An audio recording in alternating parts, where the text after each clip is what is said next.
বিসমিল্লাহির রহমানির রহিম। শাহ আলম অ্যাকাউন্টিং একাডেমির সুপ্রিয় দর্শক এবং শ্রোতাদেরকে আসসালামু আলাইকুম। শিক্ষা এবং কর্মজীবন অনুষ্ঠানের আজকের পর্বে আমন্ত্রণ জানিয়েছি আমার একজন প্রাক্তন ছাত্র। তো তার পরিচয় আমরা তার মুখ থেকে শুনতে চাই। আসসালামু আলাইকুম, আমি মোহাম্মদ আব্দুল আলিম, সহকারী শিক্ষক, শুভকুরা মন্ডলপাড়া উচ্চ বিদ্যালয়, ইসলামপুর, জামালপুর। আচ্ছা, আমি আবার বলে দিতেছি, তার নাম হলো আব্দুল আলিম। সে জামালপুর জেলার ইসলামপুর উপজেলার বাহাদুরপুর গ্রামে তার বাড়ি। জি স্যার। বাহাদুরপুর গ্রামে বাড়ি এবং সে শুভকুরা মন্ডলপাড়া উচ্চ বিদ্যালয়ের সহকারী শিক্ষক হিসেবে কর্মরত। তো কেমন লাগতেছে আব্দুল আলিম? খুব ভালো লাগতেছে স্যার আপনার সাথে পাশে বসে কথা বলার জন্য। অনেকদিন যাবত মনে হয় এরকম পাশে বসে কথা বলা হয় না, না? না স্যার। আচ্ছা, এখন আমাদের অনুষ্ঠানের নাম হলো শিক্ষা এবং কর্মজীবন। তাহলে এই শিক্ষা এবং কর্মজীবন নিয়ে অনুষ্ঠানের আলোচনা করার শুরুই হবে তোমার শিক্ষা জীবন নিয়ে। অর্থাৎ তোমার শিক্ষা জীবন কোথা থেকে শুরু হলো এবং কোথায় শেষ হলো সেটা একটু তুমি বলবা। আমি প্রাইমারি পড়াশোনা করছি বাহাদুরপুর পূর্বপাড়া সরকারি প্রাথমিক বিদ্যালয়, হাই স্কুলে পড়াশোনা করছি সাজাবাদ উচ্চ বিদ্যালয়, ইন্টারমিডিয়েট এবং ডিগ্রি করছি ইসলামপুর কলেজ, মাস্টার্স করছি ম্যানেজমেন্ট জামালপুর সরকারি আশিক মাহমুদ কলেজ থেকে। জি স্যার। তার মানে তোমার প্রাইমারি স্কুল হলো বাহাদুরপুর পূর্বপাড়া সরকারি প্রাথমিক বিদ্যালয়, জি স্যার। আর হাই স্কুল হলো সেরাদাবাদ উচ্চ উচ্চ বিদ্যালয়। আর ইন্টারমিডিয়েট এবং ডিগ্রি লেভেল অর্থাৎ বিবিএস জি স্যার। এটা তুমি পড়ছো ইসলামপুর ইসলামপুর কলেজ থেকে, জি স্যার। যেটা এখন সরকারি হয়েছে, ইসলামপুর সরকারি কলেজ হয়েছে। আর মাস্টার্স অর্থাৎ তুমি এমবিএ করছিল জামালপুর শহরের সরকারি আশিক মাহমুদ কলেজ থেকে। জি স্যার। তাহলে এই যে তোমার স্টেজে লেখাপড়া, এখানে তোমার কোন স্টেজে তোমার লেখাপড়াটা মানে তোমার জ্ঞান অর্জনটা বেশি হয়েছে বলে তুমি মনে করো? আমি ইন্টারমিডিয়েট থেকে ডিগ্রি পর্যন্ত পড়ছি ইসলামপুর কলেজ থেকে। এখানে আমার মনে হয় বেশি পড়াশোনা অভিজ্ঞতা অর্জন বেশি করছি স্যার। মানে ইন্টারমিডিয়েট এবং ডিগ্রি পর্যায়ে যে পড়াশোনাটা, এখানে তোমার জ্ঞান অর্জনটা বেশি হয়েছে। বেশি হয়েছে বলে তুমি মনে করো? জি স্যার। আচ্ছা, কারণ প্রাইমারি স্কুলে যে তুমি গেলা প্রথম, প্রাইমারি স্কুলে কার সাথে প্রথম দিন স্কুলে গেছো মনে আছে কি? বড় ভাইদের সাথে গেছি। বড় ভাইরা নিয়ে গেছো? জি স্যার। আচ্ছা, তাহলে এই প্রাইমারি স্কুল থেকে একদম তোমার এমবিএ পর্যন্ত মানে মাস্টার্স পর্যন্ত তোমার পড়াশোনা, এই যে তোমার শিক্ষা জীবন, তোমার পরিবারের কার অবদান সবচেয়ে বেশি? আমার মায়ের অবদানই বেশি স্যার। মায়ের বেশি শাসন করতো, আবার বেশি আদর করতো। পড়াশোনার প্রতি তারই বেশি ছিল, মানে আগ্রহ ছিল আমাকে ভালো করে পড়ায়, ভালো কিছু করার জন্য। আচ্ছা, তাহলে যদি তোমার মা যদি এতটা মনোযোগ না দিত তোমার প্রতি, তাহলে হয়তো বা তোমার এত পড়াশোনাটা হতো না। জি স্যার। এটাই? জি স্যার। আমি মানে আমার পরিবারের মধ্যে আমি সবচেয়ে পড়াশোনা বেশি করছি, মানে মায়ের কথা মতো চলছে। মায়ের অনুপ্রেরণার মধ্যেই। জি স্যার। হ্যাঁ, মায়ের কথা মতো চলে তুমি তোমার পরিবারের মধ্যে সবচেয়ে বেশি পড়াশোনা করছো। জি স্যার। আচ্ছা, এখন ছাত্র অবস্থায় তোমার কি হওয়ার চিন্তা মানে ছিল, তোমার ইচ্ছা ছিল যে তুমি মানে বড় ছাত্র হয়ে যাও? থাকা অবস্থায় আমি মানে সরকারি চাকরি করবো এরকম কিছু মানে ছিল, মনের ভিতরে আশা ছিল। সরকারি চাকরি করার আশা ছিল মনে মনে? স্যার। আচ্ছা। এখন এই তোমার মোটামুটি শিক্ষা জীবন, প্রাইমারি থেকে একদম পর্যন্ত না, এখন প্রাইমারি স্কুলের কি কোনো শিক্ষকের কথা মনে পড়ে যে শিক্ষকটা তোমার অনেক ভালো লাগছে? প্রাইমারি স্কুলে স্যার আমার প্রধান শিক্ষক করুণ আলী স্যার, উনি আমার সবচেয়ে প্রিয় মানে শিক্ষক ছিল। মানে প্রাইমারি স্কুলের প্রধান শিক্ষক, তুমি যে স্কুলে পড়াশোনা করছো তার নাম কি? করুণ আলী স্যার। আচ্ছা, করুণ আলী স্যার, উনি তোমার অনেক প্রিয় একজন শিক্ষক। প্রিয় ছিল মানে স্যার, সে আমাদের গ্রামের মসজিদের ইমাম ছিল, আচ্ছা। ঈদগাহ মাঠের ইমাম ছিল। পাশাপাশি আমরা স্কুলে না আসলে বা কোনো অসুস্থ হয়ে পড়লে সে খোঁজ খবর নিত, বাসায় যেত। মানে তার যে কাজগুলা, তার যে কর্মকাণ্ড গুলো তোমার অনেক ভালো লাগছে? জি স্যার। এখন এই কর্মজীবন শুরু হলো কবে থেকে তোমার? কর্মজীবন স্যার শুরু হয়েছে এটা আপনার প্রায় 2012 সাল থেকে। 2012 সাল থেকে কর্মজীবন? জি। তুমি সরকারি চাকরিতে যোগদান করতে চাইছিলে, মানে সরকারি চাকরিজীবী হতে চাইছিলে? জি স্যার। হয়ে গেছো বেসরকারি স্কুলের টিচার। জি স্যার। আচ্ছা, তাহলে তোমার এত পেশা থাকতে তোমার এই টিচার হিসেবে যোগদান কেন করলাম? মানে ছাত্র জীবন থেকে আমি টিউশন করতাম, নিজে পড়াশোনা করতাম, পড়ার পাশাপাশি টিউশন করে কিছু টাকা পয়সা ইনকাম করে আমি আমার মানে ই করছি, মানে পড়াশোনা এগিয়ে নেওয়ার জন্য টিউশনি করতাম। ওই তখন থেকে মানে শিক্ষক মানে অবস্থায় পড়াশোনা করছি, এমনকি পড়াইছি। আচ্ছা পড়ানোর পাশাপাশি মানে আমার মানে ফুবা তারা মানে এটা স্কুলের জমিদাতা, মানে স্কুলের শিক্ষকের জন্য মানে আমারে ওনার স্কুলে ই করছে, অফার করছে। কভার করছে। আচ্ছা কভার করা অবস্থায় আমি প্রায় 10-12 বছর ধরে পড়াইতেছি। পাশাপাশি মানে ফত বোন বিয়ে করছি, বিয়ে করে এখন স্যার চলতেছি, বাসায় আচ্ছা, থাকি। তাহলে কি হলো যে এই তুমি তোমার লেখাপড়ার পাশাপাশি টিউশন করতে মানে ছাত্র পড়াইতে? জি স্যার। আচ্ছা, ছাত্র পড়াইতে পড়াইতেই শিক্ষক হওয়ার একটা আগ্রহ আসছে মনের মধ্যে। জি স্যার। তার পরবর্তীতে তোমার ফুফা একটা স্কুল করে তুলছো, জি স্যার। মানে নিজেদের জমির মধ্যে স্কুল দিছে। জি স্যার। পরে তোমার ফুফা আবার তোমাকে সেই স্কুলে শিক্ষক হওয়ার জন্য কভার করতে। অফার করছে। অফার করার পর তুমি পরে সেই স্কুলে শিক্ষক হিসেবে যোগদান করছো, জি স্যার। তাই তো? জি। আচ্ছা, পরে এখন পর্যন্ত তুমি সেখানে এই সহকারী শিক্ষক হিসেবে আছি স্যার। কর্মরত আছো। এখন ছাত্রদেরকে যদি তুমি পড়াও বা পরীক্ষা নাও, ক্লাস নাও, এরকম কোন কাজটা তোমার বেশি ভালো লাগে? কোন জায়গায় ভালো লাগে বেশি? মানে যখন আমি ক্লাসে যাই বা বাইরে হই বা রাস্তাঘাটে যখন ঘোরাফেরা করি, সবাই মানে ছাত্রছাত্রী আমাকে দেখে সালাম দেয় বা শ্রদ্ধা ভক্তি করে, ভালো মন্দ জিজ্ঞেস করে, ওদের সবচেয়ে ভালো। এটা ভালো লাগে? জি স্যার। খারাপ লাগে কখন? খারাপ লাগে যখন ছাত্ররা মানে পড়তেছে না বা পড়াতে চাইলে মানে অন্যমনস্ক থাকে বা পড়ার প্রতি মনোযোগ কম থাকে, বা অনেক সময় ছাত্ররা একজনের সাথে একজনের যখন মানে কথাবার্তা বেশি বলে, তখন একটু খারাপ লাগে বেশি। তার মানে ছাত্ররা যদি অমনোযোগী হয়ে যায় ক্লাসে বা ক্লাসে বাইরে যেখানে পড়াশোনা করাও আর কি, ছাত্ররা যখন অমনোযোগী হয়ে যায় তখন তোমার অনেক খারাপ লাগে। জি স্যার। আচ্ছা, এখন এই ছাত্র তুমি যে শিক্ষকতা পেশায় আছো, এখন কি অন্য কোনো পেশা যাওয়ার কি কোনো চিন্তা ভাবনা আছে? না স্যার, যেহেতু একটা প্রতিষ্ঠানে অনেকদিন ধরে পড়াশোনা করাইতেছি, সবাই চিনে জানে যে আমি শিক্ষক। অন্য পেশায় গেলে মানে এতদিন মানে পড়ানোর পর যদি অন্য পেশা জায়গায় আমার একটু শিক্ষকতার ইটা থাকতেছে না, মানে পেশাটা থাকতেছে না। অনেকে অনেক কিছু মনে করবে যে এতদিন পড়াইলো, এত কিছু করলো, এখন আবার অন্য চাকরি কিসের জন্য করতে চাই।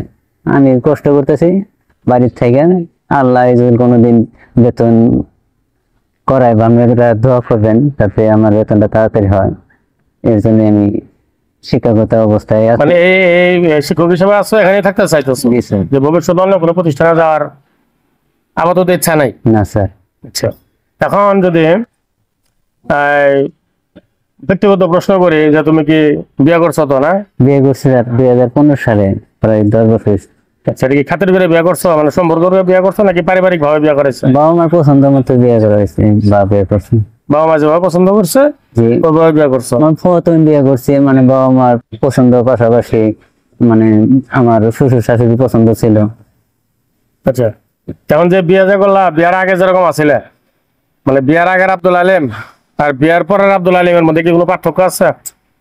স্যার একটু পার্থক্য তো আছে। আগে বাবের সংসারে থাকছি, বাবের কথা মতো কত সময় কাজ করছি, কত সময় করিনি, কত সময় বাড়ি থাকছি, কত সময় ঘোরাফেরা করছি। এখন তো আর ওটা সম্ভব না। এখন কর্মজীবন, সংসার জীবন সবচেয়ে কষ্টের জীবন। সময় মতো মানে কাজকর্ম করা লাগে বা ছেলে মেয়ের পিছনে সময় দেন আগে। বাবা মা যখন ছিল, বাবা মার যখন বিয়ার আগে বাবা মার সংসারে যখন ছিল, তখন দায়িত্ব নিয়ে কাজ করো নাই। এখন দায়িত্ব নিয়ে কাজ করো, তার মানে কি বউ সেই বউ আসার কারণে সব দায়িত্ব হয়ে গেল, দায়িত্ববান হয়ে গেল, এর আগে দায়িত্ব ছিল না? এর আগে স্যার আমার মানে বাবা মার সংসারে থাকছি, বাবা মায়ের আমারে খাওয়াইছে পড়াইছে, কিন্তু যখন বিয়ে করছি তখন তো অন্য একজন যখন বেশি হয়েছে, তখন তো তার দায়িত্ব তো তারা নিতে চাবো না, কারণ আমারটা সে নিল।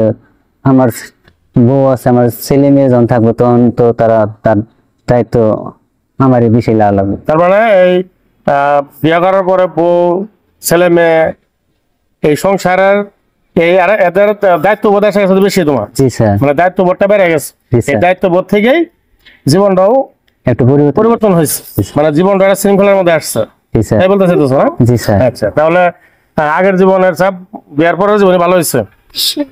এখন স্যার আমার ভবিষ্যৎ যাই হোক, কিন্তু আমার ছেলে মেয়ের ভবিষ্যৎ যাতে ভালো হয় তার জন্য একটু কষ্ট বা দায়িত্বটা একটু বেশি নিচ্ছি, যাতে তারা ভবিষ্যতে ভালো ভাবে মানুষ হতে পারে। আচ্ছা, তোমার জীবনে এরকম কোনো ঘটনা আছে যে ঘটনাটা এখন মনে হইলে অনেক খারাপ লাগে? ছোটবেলা থেকে শুরু করে এখন পর্যন্ত কোনো ঘটনা ঘটছে কি তোমার জীবনে এরকম যে সেটা মনে হইলে এখন অনেক খারাপ লাগে? খারাপ বলতে স্যার, ঘটনা অনেক সময় অনেক ঘটনা ঘটে থাকে। একটা ঘটনা বলো যে ঘটনা বলে অনেক খারাপ লাগে এখন মনে হইলে আর কি। মানে স্যার, আমি যখন মানে স্কুলে ঢুকছিলাম 2012 সালে, পাশাপাশি আপনার স্কুলেও মানে আপনার কলেজে আমি ক্লাসে পড়ছি, ছাত্রছাত্রী পড়াইছি। ওই সময় আমার স্যার ব্রেনের একটু ছিল, সমস্যা ছিল, মানে বেশি পড়াইছি, পাশাপাশি খাবার সময় খাইতে পারিনি।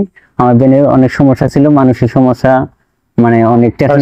শারীরিক একটা সমস্যা হয়েছিল? জি স্যার। আচ্ছা, মানে টেনশন করলে মাথা ব্যথা করতো বা ঘুম হতো না। ওই সমস্যাটা এখন নাই, কিন্তু তারপরেও মানে মাঝে মধ্যে একটু মনে হইলে খারাপ লাগে। খারাপ লাগে। আচ্ছা, তার মানে ছাত্র অবস্থা তোমার নিজের পড়াশোনা এবং টিউশনি করছো, আবার চাকরিতে যোগদান করছো, জি স্যার। এই তিনটা মিলে অনেক পরিশ্রম করতে হয়েছে। সময়ের খাবার সময় খেতে পারো নাই, পরে শারীরিক ভাবে অসুস্থ হয়ে গেছিলে। জি স্যার। যদিও সে সমস্যাটা এখন নাই, জি স্যার। কিন্তু মনে হলে এখনো অনেক খারাপ লাগে না? জি স্যার। আচ্ছা, এমন কোন ঘটনা আছে কি যেটা মনে হলে অনেক ভালো লাগে বা অনেক খুশি লাগে আর কি, যে ঘটনাটা মনে হলেই অনেক ভালো লাগে, এরকম আছে কি? মানে আমার পরিবারের মধ্যে মানে আমি সবচেয়ে বেশি শিক্ষিত, বেশি পড়াশোনা করছি। পড়াশোনার পাশাপাশি যখন একটা শিক্ষা প্রতিষ্ঠানে আমি যখন কর্মরত আছি, মানে যদি কোনোদিন বেতন হয়, ওই হিসেবে আমার কাছে অনেক ভালো লাগে বা নিজেকে খুব গর্ববোধ মনে হয় যে মানে চাকরি হয়েছে, এখন থেকে বেতন পা তুমি যদি সংসারে খরচ করতে পারো, এটা ভালো লাগবে। জি স্যার। এটা বলতে চাইতেছো তুমি না? জি স্যার। আচ্ছা, এখন আমরা অনুষ্ঠানে একদম শেষ পর্যায়ে চলে আসছি। শাহ আলম অ্যাকাউন্টিং একাডেমির সুপ্রিয় দর্শক এবং শ্রোতাদেরকে আবার আমি তার পরিচয়টা বলে দিতে চাইতেছি।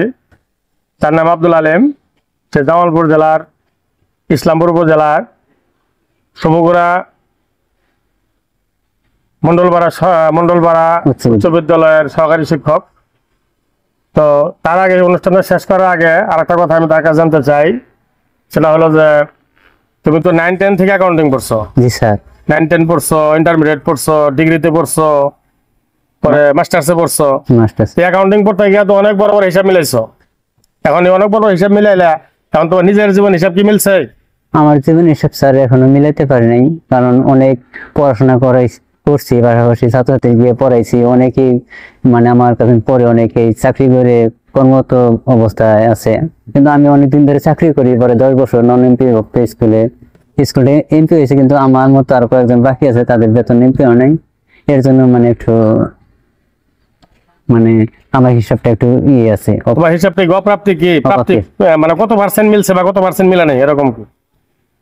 স্যার এখনো মানে আমার হিসাবের খাতা 0 আছে। যখন আমার চাকরিটা হবে, বেতনটা হবো, তখন আমি মনে করবো 100%। তার মানে তুমি 10 বছর ধরে চাকরি করতেছ, এখন পর্যন্ত বেতন পাও নাই? না sir. Non MPO? Non MPO. তার মানে তুমি যখন চাকরি নিছো তখন প্রতিষ্ঠানটা ছিল নন এমপিও, পরবর্তীতে প্রতিষ্ঠান এমপিও হয়েছে, কিন্তু তোমার চাকরি এমপিও হয় নাই, তোমার চাকরির এমপিও হয় নাই, তুমি বেতন ভুক্ত এখনো হও নাই। আচ্ছা, এখন বেতন ছাড়া যত চাকরি করতেছ, ছেলে আছে মেয়ে আছে, তাদের বেতন পা তো তাদের কাছে তুমি তাদের ভরণ পোষণ করতে পারতেছ না। না স্যার। এখন আবার সেই ছাত্র অবস্থায় যেরকম টিউশনি করতা, ওইভাবে ঘুরে ঘুরে ছাত্র পড়া টিউশনি করে কোনো মতে সংসারটা চালাইতেছ, মোটামুটি মানবতার জীবনযাপন। আচ্ছা, এখন আমি আমার এই ছোট্ট অনুষ্ঠানের পক্ষ থেকে, আমার এই অনুষ্ঠানের পক্ষ থেকে আমি তার সম্বন্ধে কিছু বলতে চাই। তার এই যে এমপিও নন এমপিও সম্বন্ধে বলতে চাই। আমি জানি না সরকারের যে শিক্ষা অধিদপ্তরের যে যথোপযুক্ত কর্তৃপক্ষ, মানে এমপিও ভুক্তকরণের যে কর্তৃপক্ষ, তাদের কাছে আমার এই কথাটা পৌঁছবে কিনা আমি জানি না। এখন আমার এই ছাত্র সে আব্দুল আলিম, সে অনেক সহজ সরল গ্রামের একটা ছেলে।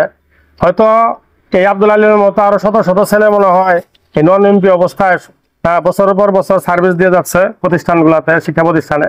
তো আমি একটা দাবি জানাবো যথাযথ কর্তৃপক্ষের কাছে, যে এই আব্দুল আলিমের মতো কোনো ছেলে যেন এই বছরের পর বছর নন এমপি অবস্থায় না থাকে, এবং তাদের খুঁজে বের করে সারা বাংলাদেশের নন এমপি প্রতিষ্ঠানের যেখানে নন এমপি অবস্থায় আব্দুল আলিমের মতো ছেলেরা মেয়েরা বিভিন্ন প্রতিষ্ঠানে বছরের পর বছর বিনা বেতনে সার্ভিস দিয়ে যাচ্ছে, তাদেরকে অনেক দ্রুত দ্রুত তাদেরকে এমপিভুক্ত করা হোক, তারপর তাদেরকে বেতনের আওতায় আনা হোক।